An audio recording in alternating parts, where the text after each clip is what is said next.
Тархим үзэгчтэй CG News мэдээллийн хөтөлбөр олон улсын мэдээллээр үргэлжилж байна. Анхаарлаа хандуулна. Энэ сарын 7-ны өдөр Тайланд шинэ үндсэн хуулийн төслийг хүлээн зөвшөөрөх хэсэг асуудлаар бүх нийтийн санал хураалт зохион байгуулсан байна.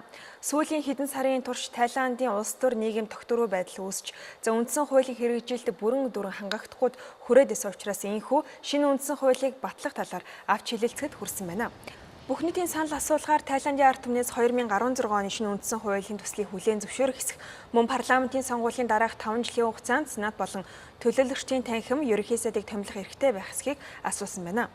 Бүх нийтийн санал хураалтанд Тайландын 50 сая гаруй иргэн оролцох эрхтэй байсан бөгөөд нийт 90 мянга гаруй санал хураалтын цэг ажилласан байна. Тайландын цэргийн засгийн газрын өргөн барьсан хуулийн төслийг ард иргэдийн 60 гаруй хувь дэмжсэн эхний ээлжийн дүн гараад байгаа юм а. Шинэ хуулийн төслийн үрээр нийгмийг тогтвортой хөгжүүлж чадна хэмээн үзэж байгаа юм. Гэхдээ энэ Тайланд улс цэргийн эрх засаглалтай болно гэсэн үг болж байгаа юм а. Зарим их сурвалжууд бүх нийтийн санал асуулгын үр дүн бодтой бус хэмээн мэдээлж байна. Өөрөөр хэлбэл санал тоолох үйл явц шударга болоогүй хэмээн үзэж байгаа юм а. Мөн бүх нийтийн санал хураалтын эрс 55% байсан учраас санал хураалтыг хүчингү тооцох үндэслэлтэй хэмээн мэдээлж байна. Шинэ үндсэн хуулийн зүйл заалтуудыг аваад үзвэл хүний эрх хэрэгжүүлээг богдуулсан, арчилсан бус үзэл баримтлал багтаад байгаа ч гэвч Тайландын ерөнхий сайд Праюут Чан-очо шинэ үндсэн хуулийн төсөлтэй холбоотойгоор ямар нэгэн мэдээлэл хийхгүй байсаар байгаа юм а. Дараагийн мэдээлэл хүргэе. Тэгэхээр Оросын албаны улсын ерөнхийлөгч Владимир Путин, Туркийн ерөнхийлөгч Режеп Тайип Эрдоганаар Санкт-Петербург хотод уулзалт зохион байгуулахаар болсон дэлхийн нийтийн анхаарлыг татж байна. Энэ Турк болон Оросын албаны улсын хүйтрээд байсан харилцааг эргэн сэргээх оролдлого болж байгаа юм.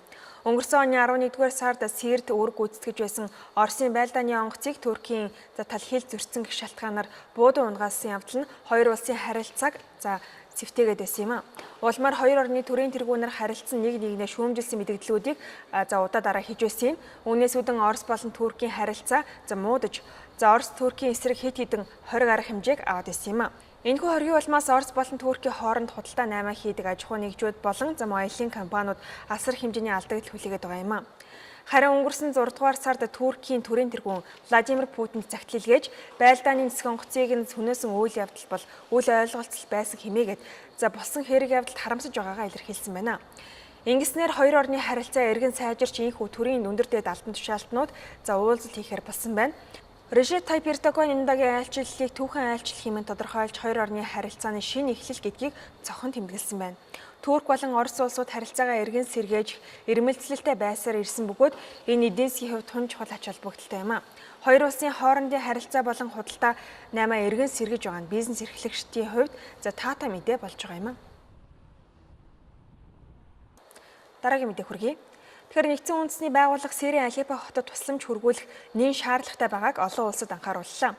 Тус хотын оршин суугчид хүнс болон эмийн нөөцгүй болоод байгаа бөгөөд тасралтгүй дайн тулаан өрнсөөр байгаа учраас хүмүүнлэгийн тусламж авах боломжгүй болоод байгаа юм а. Алеппо хотыг босогчдоос чөлөөлөх тулаан үргэлжилсээр байгаа нь тус хотын иргэдийг туйлдуулж байна.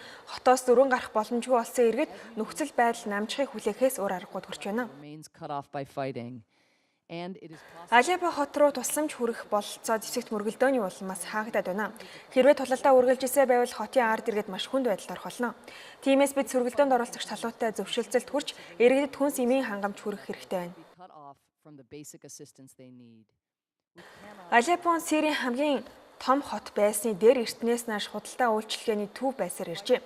Газрын худалдаа наймаачдын хөл дарагддаг байсан тус хотод өдгөө 250 мянга гаруй хүн аж төрсөөр байна. Бүсэлтэнд орсон эдгээр иргэдэд нэгдсэн үндэсний байгууллага тэргүүтээ олон улсын хүмүүнлэгийн байгууллагууд тусламж хүргэсээр байгаа ч олон мянган хүнтэй хотод тусламжийн бараа хүрэлцэхгүй байгаа юм а. Хот руу тусламж хүргэх гол замыг хааж дайн тулаан явуулсаар байгаа нь нөхцөл байдлыг улам бүр хүндрүүлж байна. Дараагийн мэдээлэл хүргэе. Одоогоос яг 71 жилийн өмнө Америк нэгдсэн улсын бөмбөгдөгч онгоц Японы Нагасаки хотын дээрээс атомын бөмбөг хаяж хүн төрөлхтний түүхэнд харьлашгүй харамсалтай мөр үлдээж байсан юм а. Хирошима хотод атомын бөмбөг хаяснаас хойш 3 хоногийн дараа буюу 1945 оны 8 дугаар сарын 9-ний өдөр Америк нэгдсэн улсын бөмбөгдөгч онгоц Нагасаки хотын дээрээс Фатман гэх нэртэй бөмбөгийг хаяж байсан юм а. Тухайн үед Нагасаки хот нь үйлдвэрлэл үйлчлэгийн өндөр хөгжсөн Япон улсын хувьд нэн чухал бүс нутаг байсан юм. Ойролцоогоор 74 мянга гаруй хүн бөмбөгдөлтийн улмаас амнасаа алдсан бөгөөд өнөөдөр Японы ерөнхий сайд Шинзо Абе болон 53 орны төлөөлөгчид хуран цуглаж бөмбөгдөлтөнд өртөж амнасаа алдсан иргэдийн дурсгалыг хүндэтгсэн байна. Энэ өдрийг жил бүрийн иргэн сангийн хамгийн гол учир шалтгаан нь хүн төрөлхтөн ийм алдаг дахин давтах ёсгүй сануулгад оршдог юм. Нагасаки хотыг бөмбөгддөг өдөр үнэндээ Фатимын атомын бөмбөгийг атсан Америк нэгдсэн улсын онгоц Японы Кокуро хотыг зорж байсан юм а.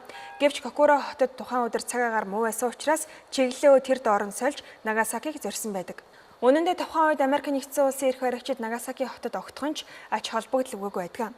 Атомын бөмбөг хаях хотуудын нэрийг эртнээс тодорхой олгоод байсан бөгөөд Нагасаки хотын нэр бөмбөгдлөн дүртэх хотуудын жагсаалтанд байгаагүй юм.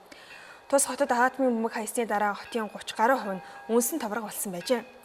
Бөмбөгдөлт 1945 оны 8 дугаар сарын 9-ний өдөр 11 цаг 2 минутанд болсон бөгөөд жил бүрийн энэ өдөр энэ цагт Нагасаки хотын иргэд дууга хураан амиа алдсан иргэдийн дурсгалыг хүндэтдэг юм а.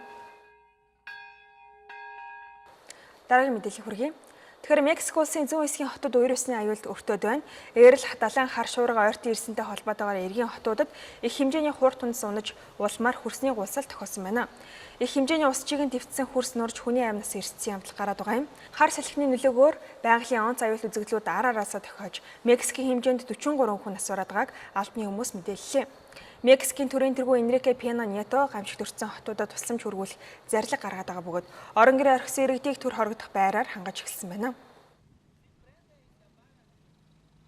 Эрхэм үзэгчдээ та бүхэнд олон улсын мэдээллийг танилцууллаа. Хөтөлбөр үргэлжилж байна.